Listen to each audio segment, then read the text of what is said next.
2.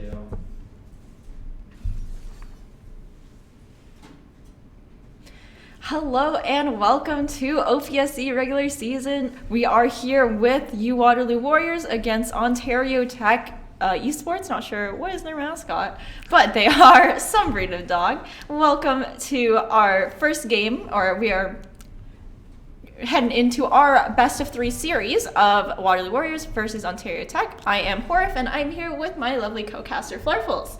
How are you feeling about tonight's game, Flurfles? Well, I am always excited to see our Warriors in gold hop on to the Rift. We love to see some OPSE action. They've been performing quite well over the course of the season, undefeated in League of Legends, doing very well in other games in the OPSE standings, but we do like to jump right into some action. So we do have Waterloo Warriors on the red side and the Ontario Tech University on the blue side. So taking a look at some of these picks and bans so far here, we do have Rumble taken away. We've seen that be so powerful in the hands of Use Physics before. Quite the pocket pick taken away. Bard and Camille, pretty standard from what could be comfortable for the side of Waterloo Warriors. And then if we take a look at some of the bans, actually we see that Vlad was taken away by Waterloo themselves. We've seen the top lane Vlad be such a dominating presence on the hands of Inexhaustive. So it's interesting to see that they're actually the ones first banning it away. They may have wanted to save that for themselves, but they think that OnTech might have had a Vlad player in their midst as well, so they did not want to give that away. And if we look at some of the picks here from the Warriors, LeBlanc, Leona, and MF. How do we feel about this starting 3? I feel good about this bot lane here. I know that Callum and Sai do really like these team comp play styles. We have that Leona, the MF, really big ultimate combos there. LeBlanc, Use Physics very strong on that LeBlanc, definitely comfortable on that champion, especially into a more immobile mage such as Victor that we see on the side of Ontario Tech. Fiora banned away by Ontario Tech, gonna deny that from Inexhaustive. Inexhaustive loves to play those carry top laners such as Fiora, Camille, and Vladimir, but we could always see Inexhaustive's Aatrox that we did see as a very dominant force in a previous game. Ezreal Xayah banned away by the Waterloo Warriors against Ontario Tech. Just gonna be targeting that ADC role here now that mid lane's been picked up. Yeah, and interestingly, Ontario Tech University decides to go for the Karma 3rd pick, but they already had their top and mid decided, which leaves Karma completely isolated in the bot lane. She's going to be going support, so that leaves Waterloo to have the counter pick available in banning away the Xayah and the Ezreal Karma being such a tricky combo to try and get after, even if you're something so powerful as the Misfortune Leona. So Waterloo has the foresight to ban those away. Ontario Tech University opting for some topside bans, looking to funnel a lot of their resources into their Volley Bear up in the top side against, well, we don't know what Inexhaustive's going so far. We do see the Lee Sin brought out the Aatrox. Picked away by Ontario Tech, being hovered here. Could be a lock-in. Dark X does opt for the Lee Sin. We've also seen him play Lee Sin very, very well. So definitely a dominant force. That LeBlanc, Lee Sin, early 2v2 skirmish is very, very strong. Both very strong early game champions. We actually see Sona locked in here for Ontario Tech. This could... What are you thinking so far here? Oh my gosh. Okay, I guess they're saying if you can't play Karma support, you'll play it Karma bot and go with the Sona. We have a mega enchanting healing lane for Ontario Tech University. They do not want to give away a single kill, but I don't think they're getting many kills either in this bot side. Karma and Sona, that just sounds so slippery, so I don't know, it's so tricky to get onto. And here we have the Akali picked up for Use Physics. Interesting. I think it's for Inexhaustive, actually. Inexhaustive has been prominent on the Akali. You have LeBlanc for Use Physics here. Yeah, so LeBlanc Use Physics, but Akali, that's Inexhaustive? It's Inexhaustive. Okay, right. I can't get too ahead of myself. We have 2 mid laners, 2 supports, but okay, that's fine. Whatever works for each of these university squads here. And okay, so Wait, are we seeing some rotation? Yes, okay, so we do have a confirmation on these roles. Aatrox going to the top side. I feel like this is such a wacky draft from both of these sides. And Akali versus Volibear, how do we feel about that matchup? I feel like Akali can definitely poke down the Volibear early, considering that he is melee and Akali does have a little bit of range on her Q. But it's very... I don't know, there's a lot of potential for both sides, I think. Akali can be very strong, and when she does have a couple of items, she can probably do a decent amount of damage to the Aatrox. But it's going to be like... Sorry, I just realized I was an Aatrox and not a Volibear. Yes, of course. I'm getting too jumbled up in the face. My brain just turned off there. But anyways, Akali into Aatrox definitely going to be very sustain oriented, because both of these champs do have a little bit of sustain, more so Aatrox than Akali, but Akali might opt for that fleet footwork. Could potentially see some interesting trades up in the top lane as we head into this.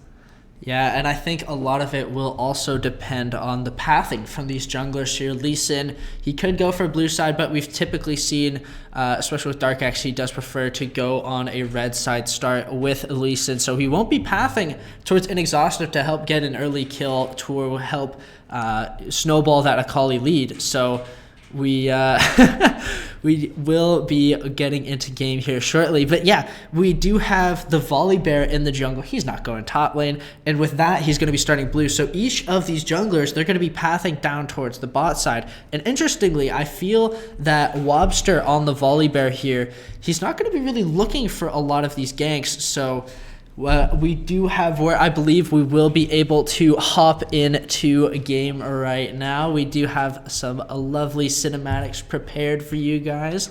So yeah, I'm excited. It's another Waterloo Warriors match.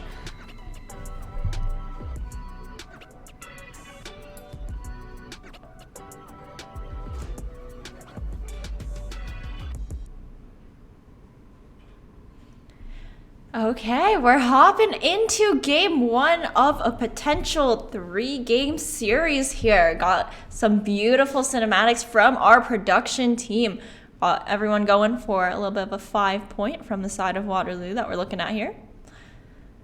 Yeah, and as these players furl out, we do see again, we would like to go through some of the rosters. Of course, we have Inexhaustive in the top side for Waterloo, Dark X in the jungle, Use Physics in that bot side, Callum Coy, of course, in the bot lane, paired up with his friend Desu here. And going through Ontech's roster right now, we have Atmos on the Aatrox, Wabster with the Volibear, Blues X on the Victor, as well as Sirath and Linum with that Enchanter combo down here. And yeah, it's looking to be a top side, spicy type of matchup. Callum Coy, he might be on his own for a while. Desu, I think they're both going to realize that they're not going to have a lot of kill pressure in this lane, especially with a Soda ADC. They both went for the support items, so neither one is looking to be particularly dominant in terms of getting a gold advantage, getting kills, stacking a lot of those resources on the players.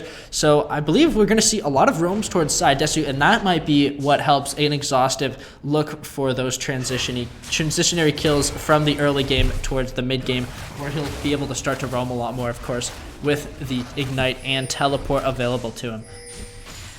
Yeah, so we actually see Volibear Lobster starting in the bot side jungle, so he will be pathing towards the top side. Aatrox going to be able to push in a Akali early, so I'm going to see how Volibear decides to path, or decides to play these ganks, potentially. Meanwhile, for Waterloo Warriors, Dark X starting top side and is heading down towards the bot lane, where we have incredible ganks set up by that Leona and the MFE, especially onto such an immobile bot lane here with the Karma Sona.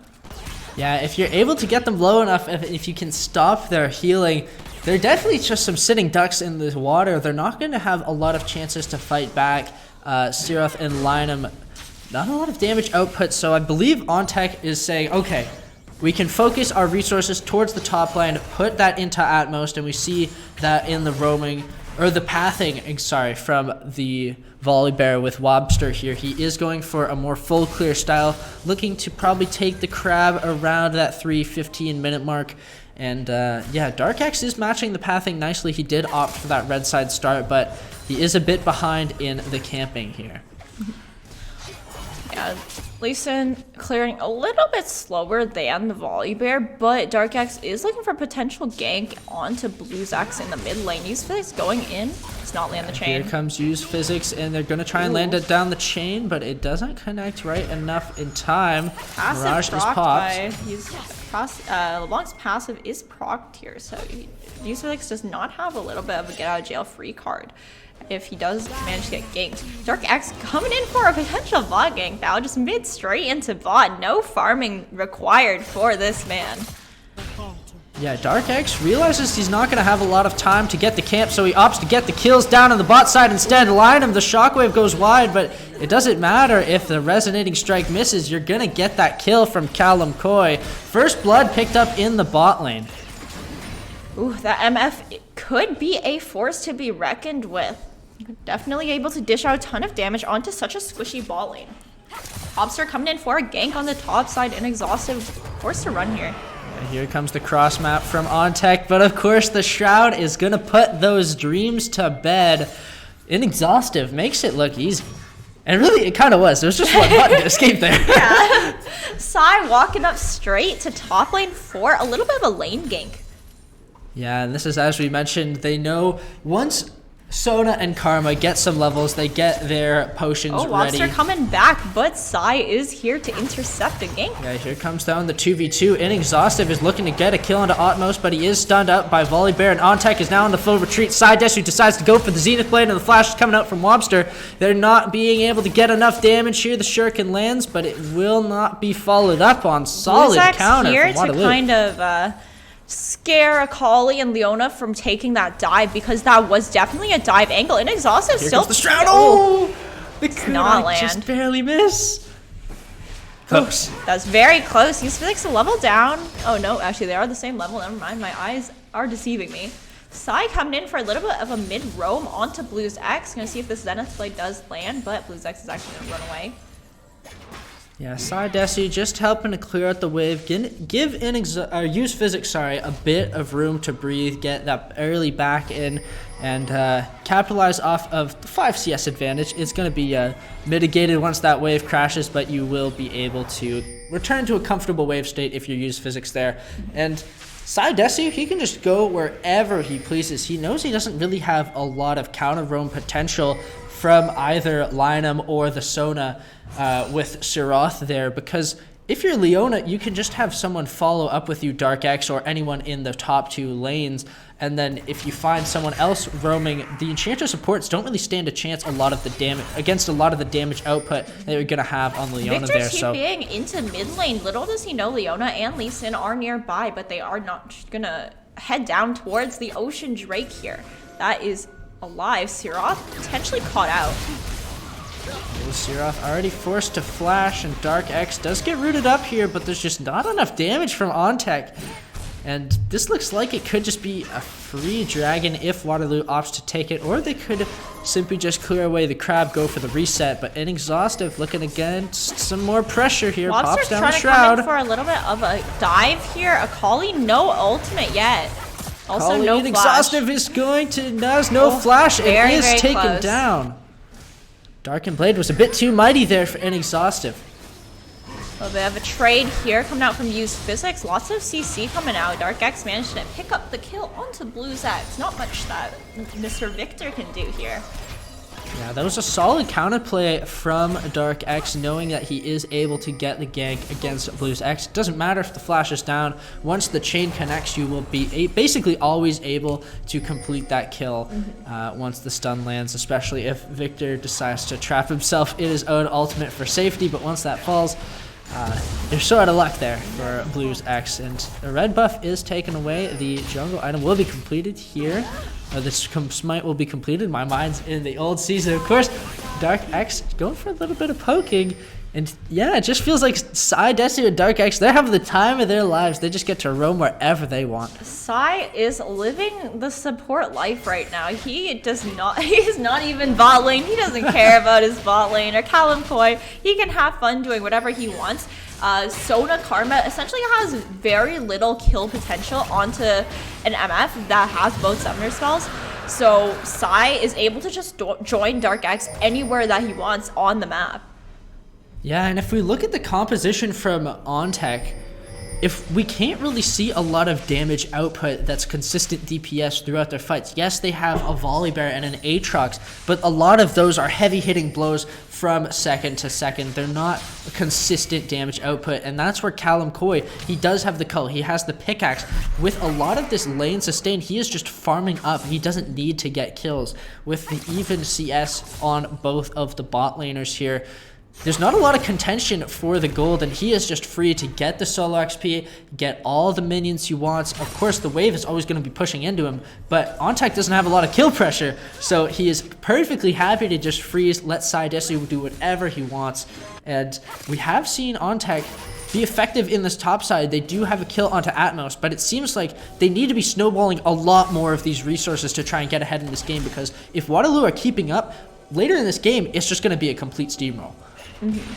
Yeah, I believe that Waterloo does have quite a bit more scaling in the late game with the Akali, with the MF. Unless both bot laners go Crown of the Shadow Queen, LeBlanc's just going to assassinate them. Here comes the kick, and here comes the chain. Victor, I'm sorry you got screwed in arcade, and you are not having a good time here. Dark X does go for the hop over the wall, and Webster just sort of powerless to defend against that gank. A lot more potential to get these plays. It's, as you mentioned in the drafting phase of the stream here, that Use Physics and Dark X, they have quite the synergy, and with LeBlanc and Lee Sin, it's just so exemplified. Yeah, LeBlanc is able to set up ganks from Lee Sin so easily, and he's also taking a lot of damage from Atmos here, but Dark X is here to follow up. It's going to be a 2v2 top versus jungle. Dark X decides to pick up the first kill. The bear is looking for the ninja girl, but he is not able to find it. The kunai will fall. Inexhaustive will get the kill on the Webster. Able to run away just in time. That's a boots difference right there. She did not have the boots. Volibear able to catch up to him. Webster does have a Predator, so unfortunately it was on cooldown. But we could see a very fast bear later in this game. I just realized that he had Predator, so we could be seeing a very, very speedy Volibear coming at Callum Koi. The bear will be approaching at Mach 10, but in the meantime, Dark X has free reign to get this Rift Herald here. I feel as if at most hadn't opted for that play, let Webster get the Rift Herald or let his wave push towards Akali. Inexhaustive's not really going to be able to get the roam. Siroth running away a little bit scared after that. Was that just an auto attack, or was that a bouncing bullet there? I'll have to check again, but I think many people in mid lane. Not sure if Use does see them, but Atmos and Webster are going to back off here. Yeah, and Callum Koi and Psy Desu, they're opting for definitely more chilled playstyle. Don't have to roam, don't have to push your lead too far in advance. If you have this steady lead, you are going to be able to have these winning lanes. And at this point, Psy Desu doesn't have just his presence scares the bot lane so much. Use Physics getting ganked, but Dark X is actually taking enemy Raptors. Yeah, Use Physics, he can just afford to stay here. Dark X goes for the kick, and he gets in there. Takes down Webster. You stayed too long there, buddy. I'm sorry. But if you're just going to take free hits from the LeBlanc, at that point, your presence isn't scary enough to ward off the wave pressure. And at that point, you need to start turning tails and basically running away, because it means things are not going to go Dark X coming your in way. Instantly for a gank bot lane. Dark X comes down as well. The this solar flare is going to come down as well, and it is 2 quick kills for Waterloo. Waterloo very, very ahead. Already 5k gold lead at 12 minutes.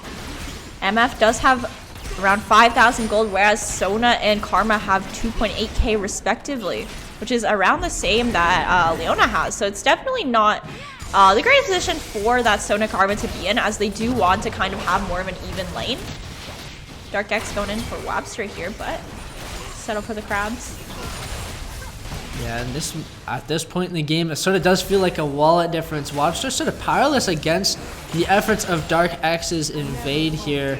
Dark X actually rushed a Youmuu's, not exactly a traditional Lee Sin build, but it will definitely get him around the map way faster than he has been getting around before, which is saying something because he has been everywhere this game. Yeah, it feels like all of this match has been who can roam faster, who can get the first jump on these plays. And even if you get the first jump, sometimes LeBlanc is still free to auto you. And at that point, you realize Dark X is in the vicinity and you need to run. 1-8 here for Waterloo. And if we're Ontario Tech, how do we feel like we're going to get back in the game here? It's definitely hard to say. Aatrox might be on Tech's last hope, but Inexhaustive does manage to get that solo kill onto Aatrox. So not looking too hot for on Tech here. But just from the side of Ontario Tech, it's really hard because they only have 2 carries. And they aren't exactly like hyper carry champions such as that MF, that LeBlanc and that Akali. You know, that Sona Karma needs to have someone to buff, and if they're buffing that Victor can only do so much. He's not exactly a DPS champion. So it's really hard for OnTech to play this comp as well as they could be. Yeah, it almost feels like a protect the Aphelios comp, but Aphelios didn't actually get drafted. Yes, Aphelios is not in this game. So yeah. It's looking a little bit hard from Ontario Tech here. 14 minutes in, 2 dragons and 9 kills up for the side of Waterloo. Now 8,000 gold up. It's looking a little bit tough here. Oh my gosh.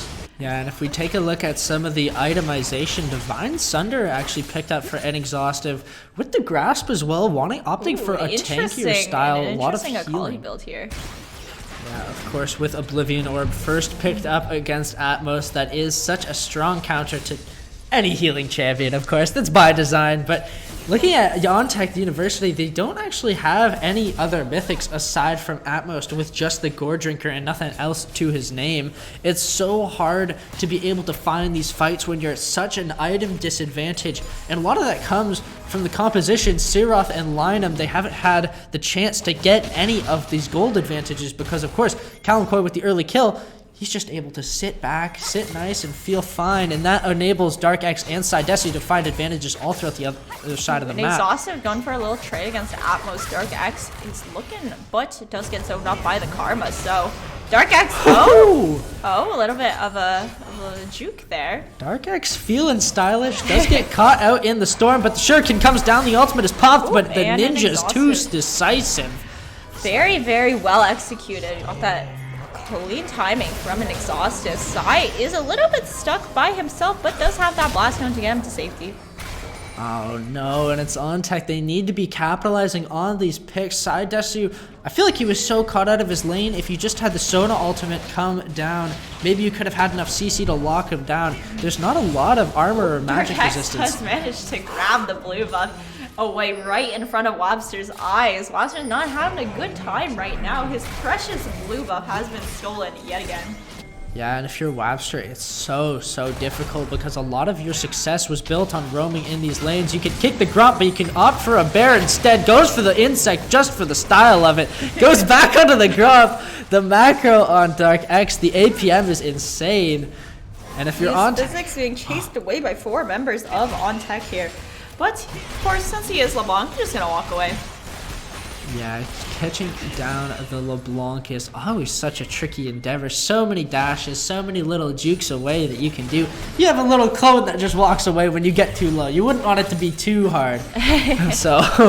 Oh, and Exhaustive coming in again for a little bit of a trade. Linden is right behind Atmos here. Sai and Callum also here for a little dive onto the Aatrox. Going down for the dive, Callum gets to free hit onto the Aatrox. The lineup is not long for this world. The Ninja has a Karma's name. Shuriken aren't actually... Very low. And Exhaustive forced to run for the hills. Blues X coming in, does not manage to pick up anything, unfortunately. Callum and an Exhaustive very low. But an Exhaustive going for a little bit of a bruiser build, does have that grasp of the Undying with the Divine Sunder, so try. Oh my gosh, use physics.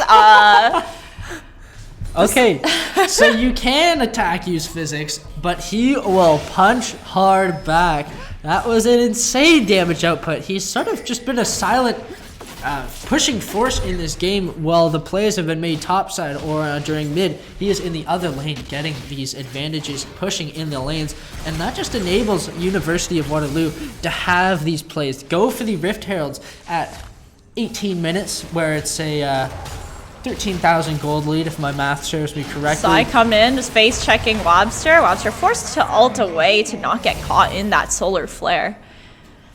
On Tech looking around a little bit confused, not sure of what to do, and it definitely is a very hard game to play out. We got the Sona Karma together in the bot lane, but there's not much, or together in the bot jungle, but there's not much that they can do, especially if there is a LeBlanc in the enemy jungle. All right, here comes the Sona ultimate down, but of not course much. it just doesn't do any damage.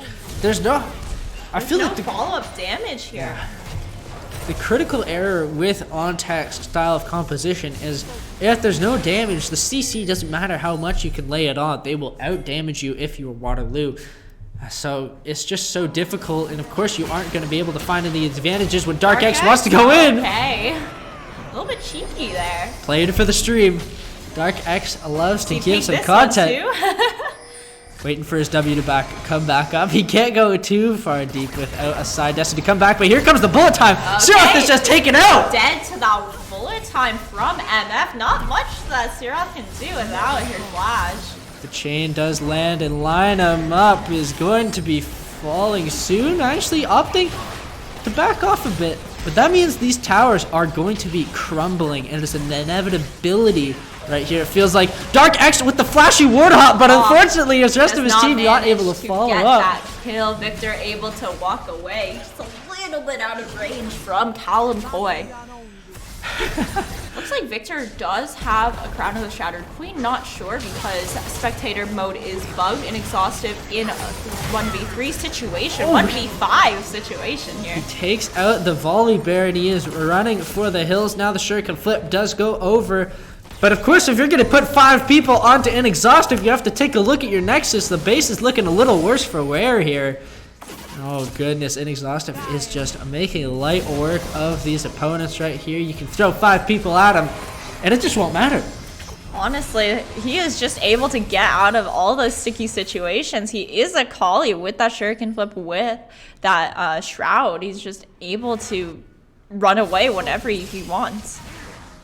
And if we take a look at some of the individual gold on these champions, I want to focus again on that bot side because so much of it hinged on Siroth and Lineup not falling, them being able to get the roams eventually in the mid game. It was about sustaining throughout the course of the game, and it was just so difficult after that initial gank where some summoners fell and Callum Coy got that first blood, and that just let him get the cult, let Sai Desu get out of the lane. And after that, it felt so dire for OnTech. Atmos not logged for this world. Callum Coy, those 2 autos hurting Atmos just a little bit. Callum Coy now looking for this blue buff. He's gonna give it to use physics. Sai starting up the Baron.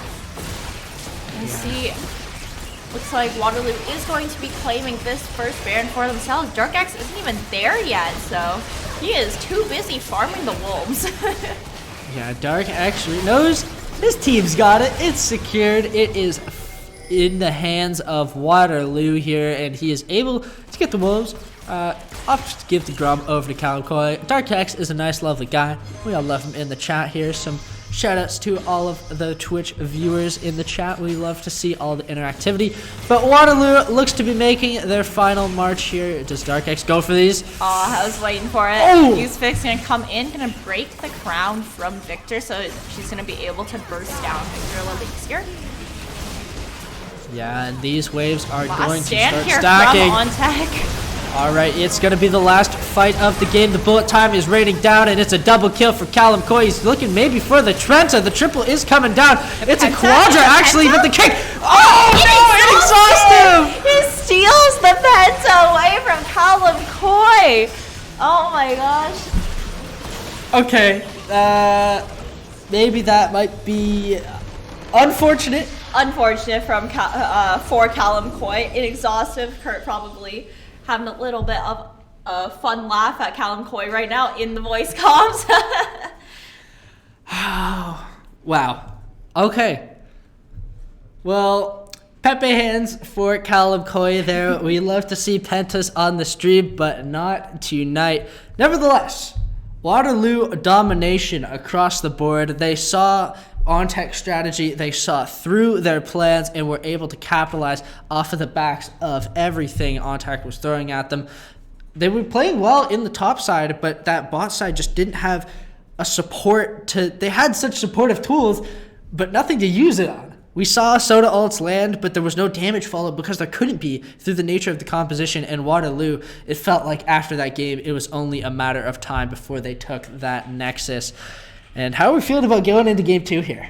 I'm hoping to see that OnTech can kind of learn from their first game's draft to see if they do want to draft that double enchanter bot lane, that they need to have some more consistent DPS damage on other parts of the map. So maybe a carry jungler that can come down to the bot side and is able to capitalize on all of the buffs that Karma and Sona provide to their teammates. So I think if OnTech does want to have that enchanter bot lane and just go even and kind of outscale with their DPS, they need to be drafting for more of a damage top side comp. Yeah, it felt like Webster had to be playing someone more like a Master Yi or something like that. That's the number one champion that comes to mind. Someone you can just stack everything onto and let him carry you to victory. But regardless, we will be taking a short break as we hop into game 2 very shortly. So don't go anywhere.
try to support them as they try to create those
Hello and welcome to Game 2 of the OPSE regular season Waterloo Warriors versus Ontario Tech Esports.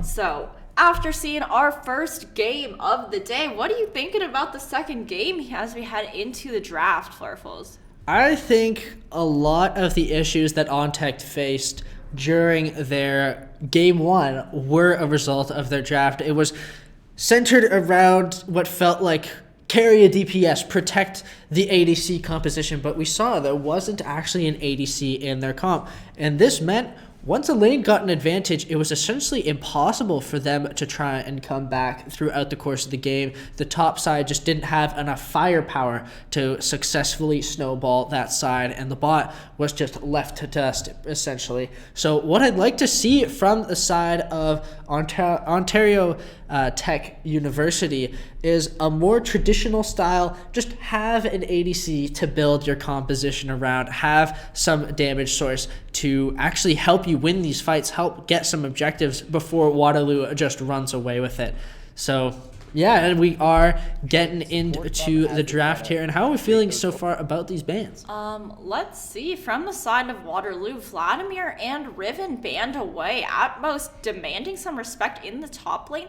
On the side of OnTech, they do ban away Desu's Bard and use Physics' Rumble, both two very common bans against Ontario Tech. A little bit of a Teemo hover from Waterloo. Probably not going to go through. We're going to see what they decide to ban third. I imagine it would probably be another top laner. I was going to say another top or a mid laner, but looks like they are focusing most of their bans towards at most in the top lane. Yeah, and in the previous game, he was sort of their beacon of hope throughout most of it before it eventually crumbled away. He was able to pick up that kill onto Inexhaustive and get the advantage with Webster having a pushing lane, having a lot of that pressure. But eventually, once Dark X was able to help Inexhaustive get that 2v2 kill, all of that lead just fell away. So definitely a lot of respect being thrown over to Atmos. The Aurelia ban was also seen, I believe, in the previous game. So yeah, a lot of respect thrown out here. But the first pick we are seeing is going to be the Graves locked in. Definitely a strong pick right now. Very quick lock-in for that Graves. Lee Sin banned away from OnTech. Lucian Nami bot lane does command some respect towards Siroth and Linen. I'm going to say Lina. Okay. But anyways, very strong bot lane here still. Very strong burst combo with Nami with Electrocute. Gonna see what Waterloo has in order to respond to that Lucian Nami. And keep in mind that could be a Graves top or a Graves jungle. So we could be seeing a little bit of a flex on this Graves Lulu locked in for Desu.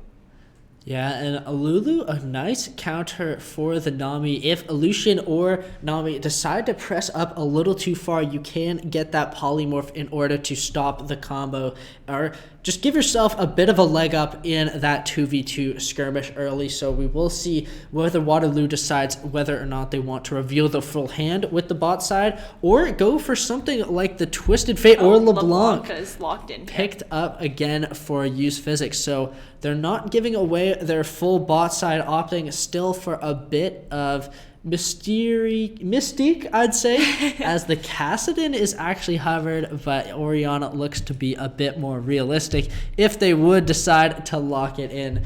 But I feel the fallback with not picking your ADC here when Ontario Tech University had already given away their full hand is now they're just going to ban 2 ADCs. I don't expect to see the Misfortune. Oh, okay. They might be. They are hoping that this is a Graves jungle, and they are banning away the top laners for an Exhaustive. Putting some respect onto an Exhaustive.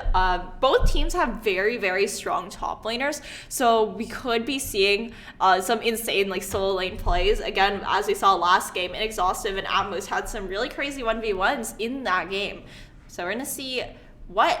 So OnTech actually bans away Poppy here, a little bit of a counter towards the Graves, towards the LeBlanc. Jinx is banned away. Jinx Lulu, very, very strong combo. Like you said, if they locked in that Jinx, Jinx is an S tier ADC right now. So it could have been a very strong bot lane against this Lucian Nami. We do see the Karthus hover, but the Skarner hover sounds a bit spicier. I'd be fine with either of those picks here for OnTech University. Back to the Karthus. Over to Ivor. They are feeling a bit indecisive. Only 4 seconds left, but the Hecarim seems a bit more realistic. Locked in here. Let's see what Waterloo picks up for their last 2 picks. OnTech does that have that counter pick for their top laner. Yeah, so OnTech deciding to still respect Inexhaustive. They realized that Graves was a flex pick, so they do a 1-1 ban in terms of top and bot, but this enables the Vayne. The Vayne Lulu, very strong. Callum Coy, definitely one of his comfort picks here with that with that Vayne. Ornn hovered for Inexhaustive. This is a little bit of a change of a dynamic if they do decide to go with this, as Inexhaustive does play very strong solo laners. Well, as you mentioned it. Okay, we have to wait until the hovers are over. We're getting too excited. The Skarner, the Karthus, everything coming up. The Akali locked in as well. Okay, so as you mentioned, strong top laners. For Inexhaustive, it is what he likes to play. He enjoys those carry champs. He does not want to be put on tank duty. He wants a spotlight on him. Kennen hovered from OnTech after going through a couple other champions. The Ornn is flashed from OnTech in response to Waterloo's Ornn. Yeah, and we do see the Kennen is locked in. Ooh, okay. All right, the Kennen. So this screams to me pure 5v5. They want to have the team fights, not necessarily even protect the Lucian. They have other damage sources. That Kennen, that Orianna Shockwave, even Hecarim is going to be able to do a lot of damage outputs in these fights. And Waterloo, they're looking flashy. 3 high dynamic lanes here. It's a lot of potential. I guess a lot of high skill ceiling. Akali, Vayne, and LeBlanc. Those champs do not scream easy to execute, but they do scream fun to watch. As we will be hopping into game here shortly. Let's not have a chance to miss it.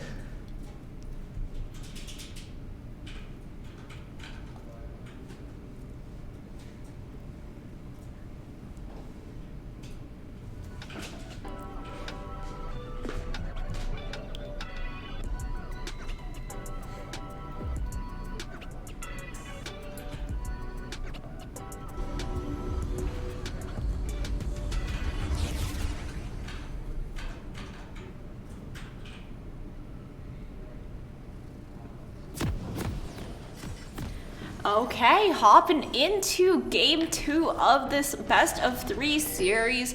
We saw such different team comps from both Waterloo and OnTech. OnTech definitely focusing, again, as you said, more of a team fighting composition with that Orianna, the Kennen, the Hecarim. They are all such high damage AoE champions. Use physics walking up towards the Orianna here in the mid lane, but what are you thinking about all these lane matchups so far with that, especially with this mid lane? That's something that I'd like to see. Yeah, I appreciate that you mentioned that, because OnTech wants to go for the 5v5, but when it comes to the individual lanes, it's a different story on each of these fronts. Of course, Akali versus the Kennen is going to be a bit more Kennen favored with that natural built CC, and the fact that it is a ranged versus melee matchup means you will have a lot more sustained ability towards that mid game, which you're looking to progress to. The bot side, Lucian Nami, such a strong combo, but Callum Koi inside Desu, so crazy on the Vayne Lulu combo. We've seen it before and we're seeing it again.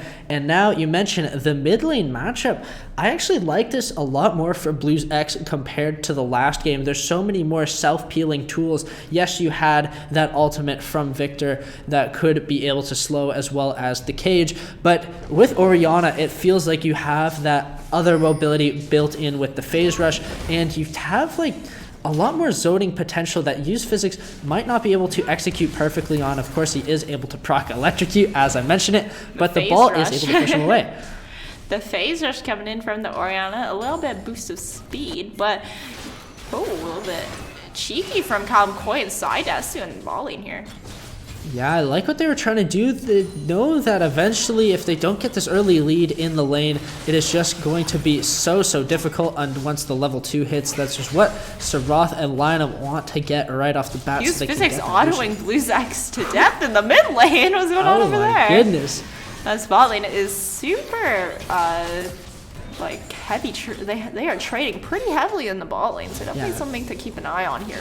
This bot lane right here was a race for level 2. Whoever got it first would have complete control over the lane. Lucian, Nami, that is their spike. That is when they want to go in. Lucian gets his dash and Nami gets the auto empowerment, and from there it is just completely advantageous for that side. So Waterloo is able to get down those minions first, take away the level 2, zone them off. Lots of damage spicy electrocute from Atmos there. The electrocute doing some work. Yeah, here comes the level 2 Siroth, and Callum Koi is looking a bit worse for wear. The Inexhaustive is going... So close. Both supports get the kill. Now it's just Sai versus Linum in the bot lane. Yeah, Sai does naturally have the advantage here. The double kill! Lulu coming in with the flash auto Q against Linum, able to pick up a double kill for himself. Now, okay, so...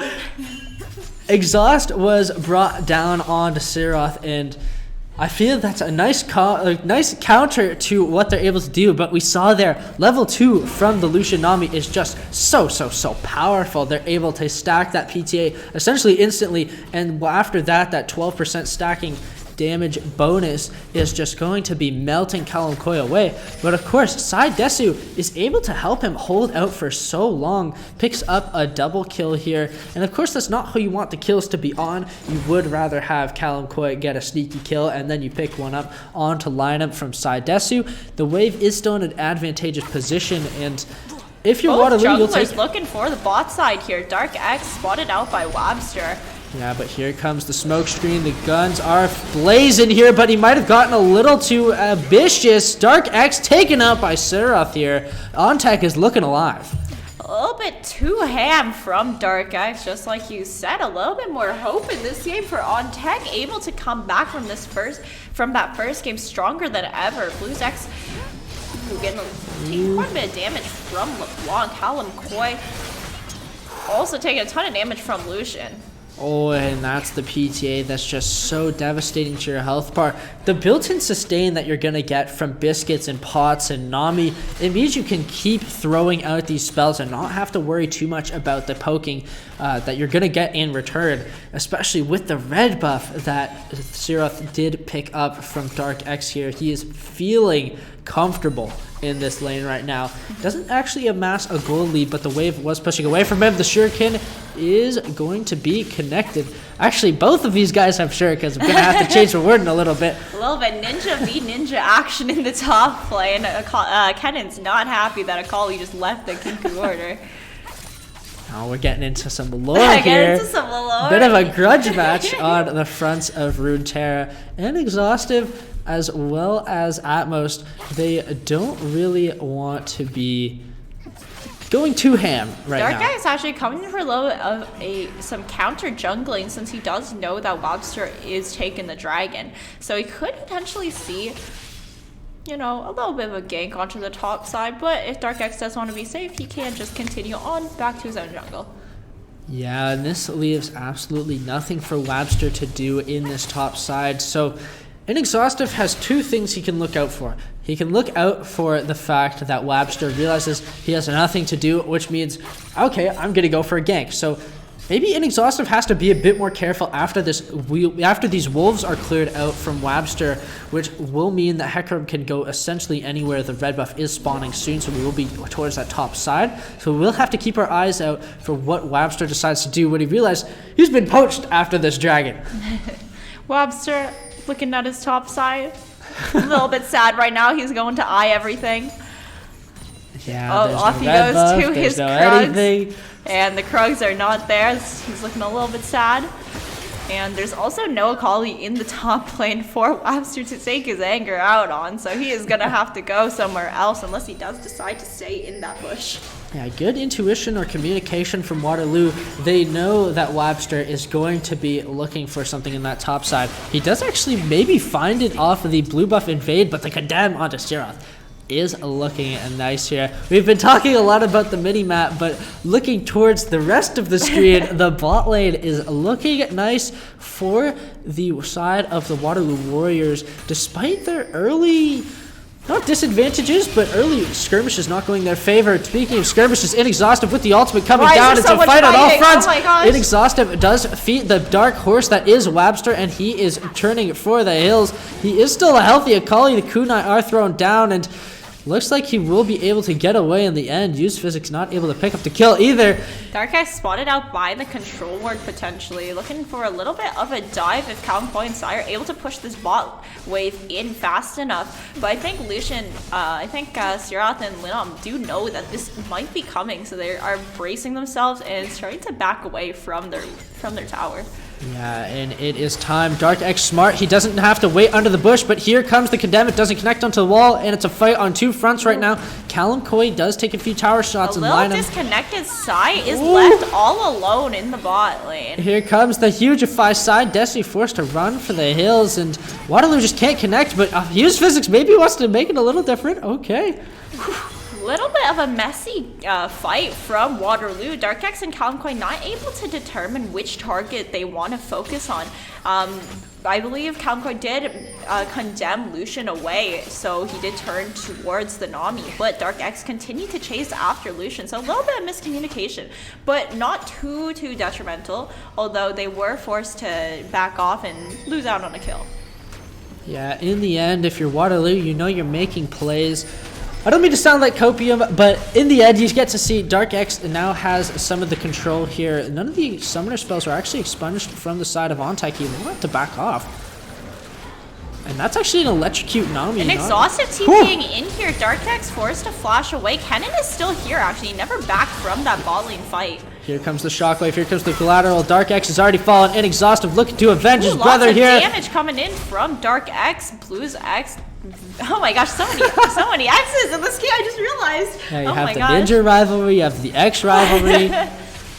Inexhaustive with the back canceled, but they meet the wording hands of Use Physics. The double cannon ultimate is going to connect. Use Physics is going to fall. And that is solid work from Ontek. When you have an 80 carry, when you have the damage, you're actually able to pick up some of these fights. Still down 100 gold, but they are making nice work of the Warriors doing here. A ton of damage. He is able to dish it out and CC Use Physics for such a long time. Nami bubble combined with that cannon stun is just able to lock down LeBlanc so easily. Yeah, and Ontek have found their footing in this game. I like to see that they have decided, they've firmly planted themselves in a position where they won't be immediately fallen behind in the mid game like game one, where it just felt like a done deal, a matter of time. This time, Ontek is the one in the proactivity seat, and even if they're not, the way they're playing reactively is just so well. They're capitalizing on the mistakes, the miscommunications of Waterloo, but here comes a nice communication from them. Dark X goes for the gank. Use Physics with the chain does connect. The Blues X is running for the hills. The ball does come down and the Mirage is popped, but you are on the wrong side of the map, buddy. No summoners. Shockwave actually does find two, but here comes the chain. Dark X is going to come down. Oh, Sai does it with the auto! Sai comes in with, I believe, I think it was the Pix. Yeah, I think it was the Pix. I think Pix does manage to pick up the kill. I'm not sure if he was trying to click on Dark X to get that assist for it with that shield. Unfortunate. Our Lulu is 3-0. We see the okay, we do see, what's it called, the item that builds. I don't remember any magic items. What's that one that Lulu has with the 2 stacks? A Dark Seal? A Dark Seal, yes. I'm just trolling. You can tell who only plays AD champs here. Yes, Dark X is forced to run for the hills, fleeing at the hands of Wabster, but it is not quick enough. Quite a bit of damage with that Sheen, with that Phage. Sai camp in the bush. Gonna poke a Hecker with the glitter lance, but looks like Waterloo is not gonna be able to stop Ontek from taking this Ocean Drake. Yeah, and that's a second dragon over to Ontek. The first dragon they were able to capitalize on the fact that Dark X was not in the area. This time they straight up killed him, so they get the second dragon for free and still. Oh my gosh, what happened here? So this is the new elemental rift. It's the Abyss dragon. Yeah, so no, where looks the like whole map just falls into nothingness. everyone is floating. Everyone can fly now. Use physics. Fly walking his way down to. He is using physics. Fly walking his way down towards bot lane. Okay, so this is fine. At least we can still see the characters. We can still see the champions. Side Desu looking a little worse for wear, but Callum Coy, after the run away. Oh, Callum Coy does get pushed back, but Webster is facing the wrath of these silver bolts, and it is time for Sirot to turn tails and run for the hills, but not after Vayne condemns Lineham going in. It's a double kill for Callum Coy. Nice response by Waterloo. Vayne is in this game. Vayne is on the board. She is ready to dish out serious damage here. And nothing taken by Sai. Yep, Sai manages to give the kills over to his. Oh, he's laughing a little. He manages to give his kills over to the carries on his team. Vayne 2-1 and 2 now, very, very strong. Gonna be able to pick up. Probably gonna go with that shield bow. Oh, it's a Hextech dragon. Oh, it's you can a see the Hextech portal. dragon? Oh shoot! You can see the gate. Oh, because it says ocean in the top corner. What? But it's a Hextech. Riot, explain. What is this? Riot, explain. Oh my gosh, what is even happening? Oh my god, look at those water physics. Look at that so river pretty. go. I know, actually does look quite pretty here because we can admire Riot's water detailing. Okay, Ooh, here lots of comes damage from Exhaustive, Atmos. but dashes away from the ultimate. That stun is not going to connect, and the ultimate is going to come down. The kunai throne. Exhaustive picks up that kill. It was not looking too hot for him at the start of that fight, but Atmos does not have that much damage once he uses his ult, and Exhaustive is just not stuck in it. Yeah, some fancy footwork from Inexhaustive. It does take a tower shot, but that's okay. Fancy footwork from Inexhaustive is able to get him away He's from going a Divine Thunder yet again with that grasp. Is able to get away from the Kennen ultimate, but is he able to get away from the Dark Horse here? He is able to pop the Shroud, but the unstoppable onslaught is forced to be popped right now. Dark X on the chase, trying to make it up for Inexhaustive, and it looks like it's a matter of time. On the other side of the map, Side Desu does dodge the bubble, but the culling is going to push it down. It is Callum Coy versus the world, but it's a Vayne. Callum Coy, the silver bolts are able to kill. Oh my god, that was a little close. Callum Coy dodges the bubble. Use Physics coming for a little bit redemption onto Linden. Use Physics is angry.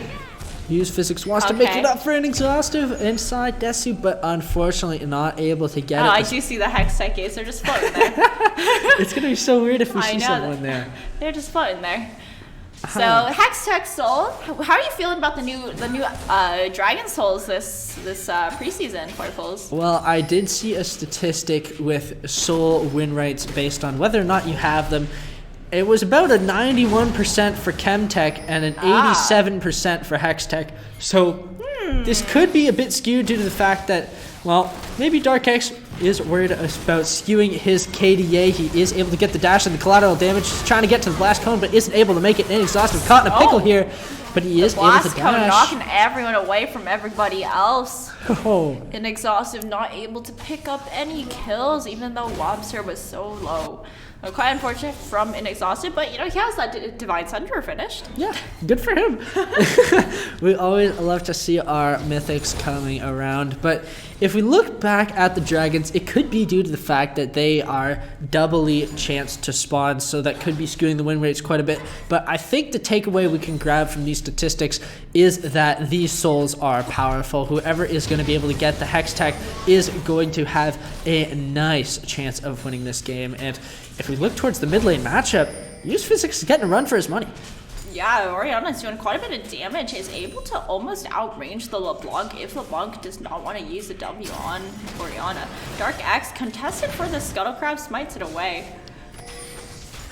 Yeah, and despite the efforts of OnTech, flash away from Blues X. He knew something was up. He saw Dark X in the corner of his eye and noped right out of there. Yep, not gonna deal with that one. No thank you. Not as an immobile mage such as Orianna. Yeah, in that case, you just have to give the flash or you give the death. And one is definitely worse than the other. So if it feels like if you're on tech right now, you've been making a lot of efforts to try and stay in this game, to try and find an advantage, but Callum Coy with the Silver Bolt is able to get the condemn down onto Blues X. You got no flash, buddy, but the Shockwave is flashed away from Callum Coy, making it look flashy. Yeah, very flashy play coming in here from him. Able to flash that Shockwave. I can't get over that. How have we just like normalized the map is just gone? You know what? It's all right. We got a cool looking map. This is the new Hex Tech Dragon. Honestly, I've been playing League for like 6-7 years. I've never seen quite a look like this. I'd love to see something new. I feel like Riot was just like, yeah, if Hex Tech Drake spawns, there's no need for a floor anymore. Yeah, it's just such a good Drake. You can float. That is what the soul gives you. You don't fall into the abyss below you. Dark X in literally the void. This is too Lobster crazy. and Atmos running at an exhaustive here, running for the hills. And exhaustive is quite. Oh my He's going gosh, back he's in? going back in. Okay. Oh, the execute part of his ultimate does not land on Lobster. If it did, that definitely would have killed, but just barely clipped that hitbox there.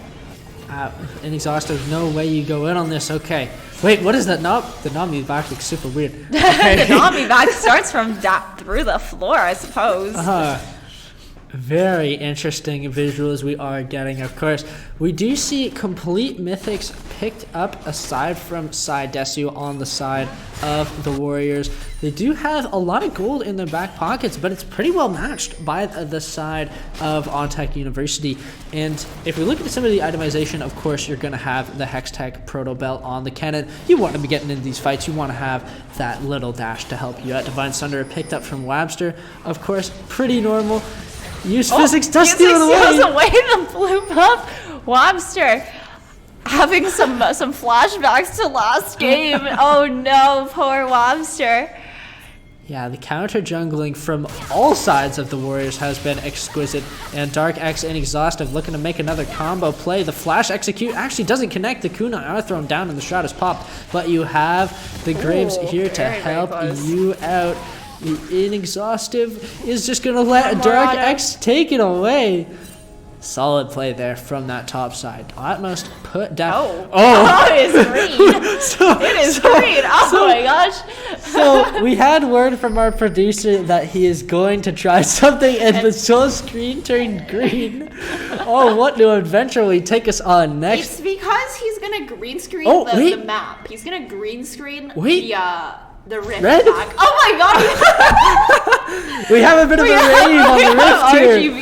RGB Summoner's Rift? This is what the extra $50 is for. The Condemn is coming down on to Webster, but the Herald is still popped. I kind of like the Raving Rift. Yeah, that was pretty cool. No, that's pretty good. RGB Summoner's Rift, kind of clean. Maybe for like 30 seconds at most, but I don't know. I'd pay for that extra DLC bonus, getting all the RGB DLC colors. Bonus? We can only use the RGB Summoner's Rift if the Baron buff is on one of the teams. Oh, that's how we'll tell. Okay. Yeah, that's how we'll do it. Okay, I like how we make the rules for our producer. He will follow us at whim. He is forced to now. Bit of a stink eye over there, but Dark X gonna steal away enemy red buff. Wobster is headed into his topside jungle. Atmos does confirm that no red buff is left alive, unfortunately for Webster. Yeah, and once again, the counter jungling from Dark X is leaving Webster out to dry. 150 CS versus 96.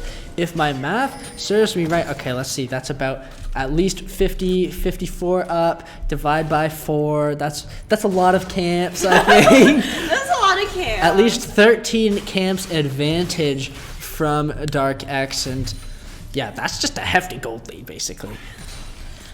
Sai Desu and Callum Koi have found their home in the mid lane against Siroth and Linum.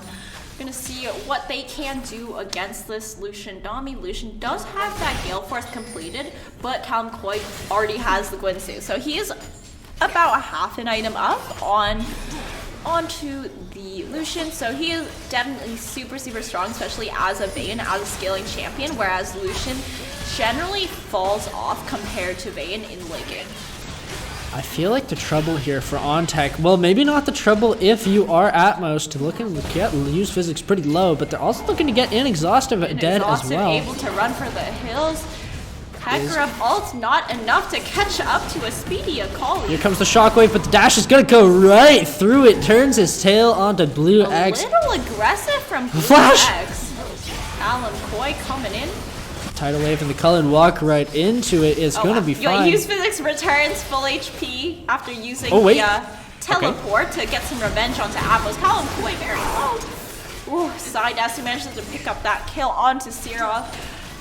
Siroth tried to capitalize on the fact that Callum Koi was a bit overextended, but it might have just been a bait for the Hugify coming down from Side Destiny. Great work there, picking up that last kill.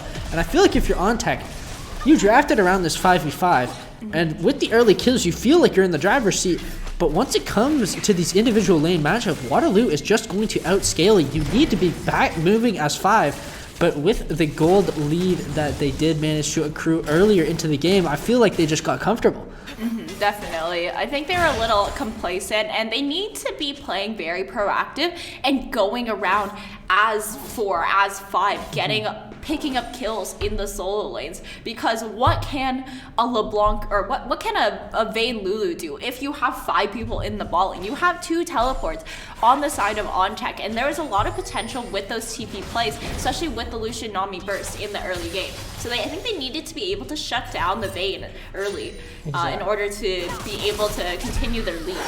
Here comes the shuriken flip, and it is a quick assassination from the ninja. Sorry, Kennen, leaving you behind again. And oh boy, Kali, an exhaustive. He is doing so well in this game. If you're on tech, you need to be grouping up. You can't just be matching waves, because picks like that will continue to happen, and this gold lead will snowball. Okay, looking a bit interesting on the map. So it's gone a little bluish. It's looking a little bit like an ocean drake soul. I don't know what's going on here. There's just this. It's cold now. It looks like Freljord back there. I don't know what's happening. Me neither. This is the closest it's looked, I'd say. The river kind of looks like the river. Yeah. Okay, that's good at least. We're still missing a couple walls, but it's all right. Now, Venom does spot out that Waterloo's doing Baron right here. They're able to claim that for themselves. Where's our RGB, Mr. Producer? Oh, we got a little RGB. It's a Baron party for the side of Waterloo. Able to sneak it under their nose. Use physics. Able to assassinate Linum here. Oh my goodness. Well, we got the Baron. We got the Baron power play with the RGB. And Exhausted doing so much damage. Oh my gosh. Going in yet again. Here comes the Kennen ultimate. Is this the team fight they want to look for? No, Waterloo is just 2 ahead. Inexhaustive, able to pick up the kill. Use physics, using every ability he has to get those picks. Zone away Blues X. And now it is Waterloo completely in the driver's seat. On tech, they look so strong from the start. And use physics is the taken. Bye. Okay, Oriana's just gone. Oriana has the flank angle. She is coming in from her jungle here. Do you notice how the arcane inhibitors? They're just like a hole that has the ball in it. Blues X. Doesn't opt for the shockwave there. Isn't able to complete the kill. Waterloo getting away scot-free here. Physics running away for his life. Super low. All right, Waterloo, they're sitting comfortably in the driver's seat. Oh my gosh, with the Nexus. Oh, we can just see the inhibitor like orb down underneath the ground. Oh my gosh. Yeah, exactly. It's just a hole in the ground. Arcane, I know you're all about the fancy tech, but surely you could just have better than a little pit down there. So, okay, if you are on tech, what can you even do to get back into this game? So much of the comp is centered around getting the team fights, but if Waterloo doesn't let you, what can you even do? I don't know. It's a really hard game. Callum Koi like three-shotting that Nami. Here comes the silver bolts. The Culling does nothing. Ultimate use physics now onto Lobster. Okay, use physics is going to be setting his sights on to the Dark Horse here, and Inexhaustive. They are caught between a ninja and a gunsman.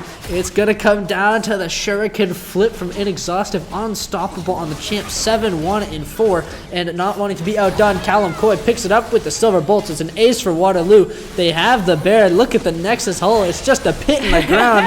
It's all that's going to remain from the side of OnTech. And it's gonna look like Waterloo domination across the board in 0-2 in this match today. Looks like Waterloo is going to continue their undefeated reign in the OPSE. We do have some comments from some viewers about what the new map chroma is looking like, and it does look quite good. So we're heading into our little thank you for watching spiel. So how did you feel about these last two games today, Flarfels? Well, game one just felt like a draft if. It was a complete stomp from the side of Waterloo. And just had no damage. You can't fight if you have no damage. You could check the charts, they speak for themselves. Game two, however, OnTech was showing some signs of life. They were playing quite well, looking to be proactive, and the reactivity was excellent across the board. But then they got comfortable. Mm-hmm. They weren't looking for those plays anymore, and Waterloo realized if they're going to be nice and reactive, we don't have to be proactive. We will find the easy 100% certainty types of kills in Exhaustive on the Akali. So many picks on to the Kennen there, and it just felt after that, like once you sneak the Baron, once you sneak those two dragons, it's only a matter of time before you get the the team fight comp, and after that you couldn't do anything. So Waterloo played excellent today. OnTech definitely gave them a run for their money, but in the end Waterloo remains undefeated, and oh boy, how are we feeling? Oh my gosh, I am prepared for the next game that Waterloo Warriors have to play. Now that preseason has been going on for a couple weeks, everyone kind of knows, it wasn't a super big change, so now everyone kind of knows what's good on what champions. For example, in the first game, we did see BlueZex go for that Crown of the Shattered Queen, and it did really save him from getting bursted by Use Physics on the LeBlanc. So we're seeing a lot more interesting build paths and a lot more diversity from all the players in all of the games that we've watched. Yeah, and I like that they were able to have a versatile style of composition. Waterloo opting for the flashy win your lane type of comp, and after that just let the mid game speak for itself. OnTech did have some different styles. They were opting for a protect this someone comp to team fight comp, and they were able to execute somewhat on each front, but in the end Waterloo was able to take it. So with that, I think all that we have left is to thank our lovely sponsors over at Deliver. They are always supporting us. I have a bit of a story. I have to drive to work at 6:30 in the morning. It is a cold winter we're facing in Waterloo right now, and I had forgotten my coat in my house, but it was too late. I had to go to work, and nothing was more comforting to see than my Deliver hoodie in my back seat ready to keep me warm throughout the drive. Warmest I've ever felt. I was so happy, and Deliver will always make you happy as well. They're a fulfillment company looking to level the playing field between Amazon type stores like big box stores like Walmart and Amazon and the mom and pop stores. So if you're looking for some summer co-ops, what should you be looking for? I think you should be going to deliver.com/careers and looking for your future co-op there. They are looking for engineering, marketing, all sorts of software and technology positions as well. So if you are interested in working with Deliver, one of our best sponsors at Waterloo Esports, you should be checking out Deliver. Yeah, and we wholeheartedly thank them for sponsoring the show. And thank you guys for watching our production. We like to try and make it better each week. We did have a bit of a rift issue, but it wouldn't be. It was fun, of course. So we will be back shortly with some more action, and we thank you guys for watching again. And with that, I think we are ready to wrap it up. Thank you guys again so much, and we will see you next time. I'm Michael Karras. I'm one of the co-founders here at Deliver. Deliver is a fulfillment service for online merchants. So essentially merchants send inventory into the Deliver warehouse network. We store that inventory on behalf of the merchant, and then when orders come in for the merchant across the various different channels, we pick, pack, and ship those items to the buyer and deliver it on time. Buyers today expect items to be delivered fast and free and on time. We see a very direct correlation between how fast a merchant is able to get their products to people's doorsteps and how much do they sell. We are ordering more and more things online. We expect them to show up faster and faster on our doorsteps. I think today, free 2-day shipping is obviously the norm, but I see that going faster to 1 day into same-day shipping. We have an incredible team. They're super curious, amazing problem solvers. They come from a wide variety of backgrounds. Some people come from the technology space, other people come from the logistics space, and it's a really great melting pot of ideas at Deliver. I like working at Deliver for a whole bunch of reasons. I love the team. I love getting to work with individuals in Toronto and Chicago.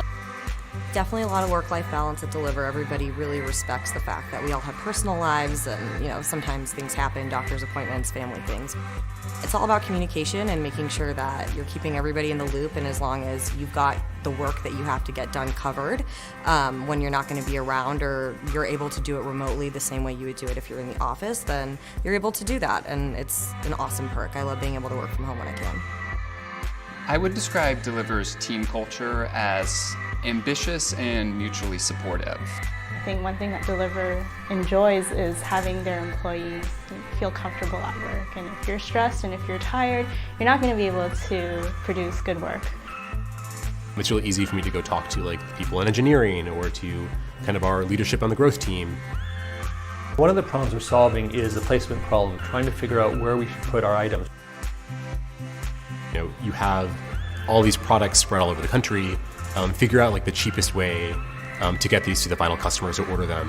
When you don't know where the orders are going to come from, and the orders can come in weird patterns. And small changes in how we make these decisions results in $1 million savings for the company. The Deliver model is unique in that we don't own any of the underlying assets. So we've basically assembled an Uber-like network of warehouses where we leverage excess space in these warehouses across the country. There's a lot of research and development that has to be done to figure out the best algorithms and methods that we should be using for our workflow and for our placement. Everyone from like the CEO down to the most entry-level people, they really want to know like, what does the data say? And they have a lot of tools to get to that. So we know like exactly when a package is going to get from a certain warehouse to a certain zip code. And that's the kind of power that none of our customers ever could do on their own. As we've launched this Deliver journey, it's been truly rewarding to see businesses do something that they could never do before.